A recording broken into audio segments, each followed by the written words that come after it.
മയക്കുമരുന്നിനെതിരെ സംസ്ഥാന വ്യാപക ക്യാമ്പയിനുമായി എത്തിയിരിക്കുകയാണ് INL. ലഹരിവിരുദ്ധ ക്യാമ്പയിന്റെ സംസ്ഥാനതല ഉദ്ഘാടനം കോഴിക്കോട് നടന്നു. മയക്കുമരുന്ന് ഉപയോഗവും അതിക്രമങ്ങളും വർദ്ധിക്കുന്ന സാഹചര്യത്തിലാണ് INL സംസ്ഥാന വ്യാപകമായി ക്യാമ്പയിന് തുടക്കമിട്ടിരിക്കുന്നത്. പൊതുയിടങ്ങളെക്കാൾ വീട്ടിൽ നിന്നാണ് ഇത്തരം പ്രചാരണ പരിപാടികൾ നടത്തേണ്ടത് എന്ന ബോധ്യത്തിലാണ് കുടുംബസംഗമങ്ങൾ സംഘടിപ്പിക്കുന്നത്. നാഷണൽ വിമൻസ് ലീഗ് സംസ്ഥാന കമ്മിറ്റിയുടെ നേതൃത്വത്തിലാണ് ക്യാമ്പയിൻ. പാരന്റിംഗ് കോച്ചിംഗ്, കുട്ടികൾക്കായി പ്രത്യേക കൗൺസിലിംഗ് തുടങ്ങിയവയും പരിപാടിയുടെ ഭാഗമായുണ്ട്.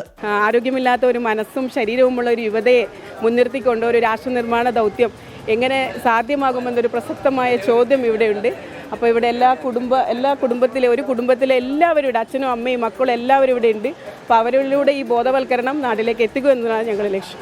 ഈ സംഘടിച്ചതിൻ്റെ പ്രധാന കാരണം ഈ ലഹരിക്ക്, ഏത് തരത്തിലുള്ള ലഹരിക്കും ഇരയാക്കപ്പെടുന്നത് സ്ത്രീകളാണെന്നുള്ള ഉത്തമ ബോധ്യമുള്ളത് കൊണ്ടാണ്.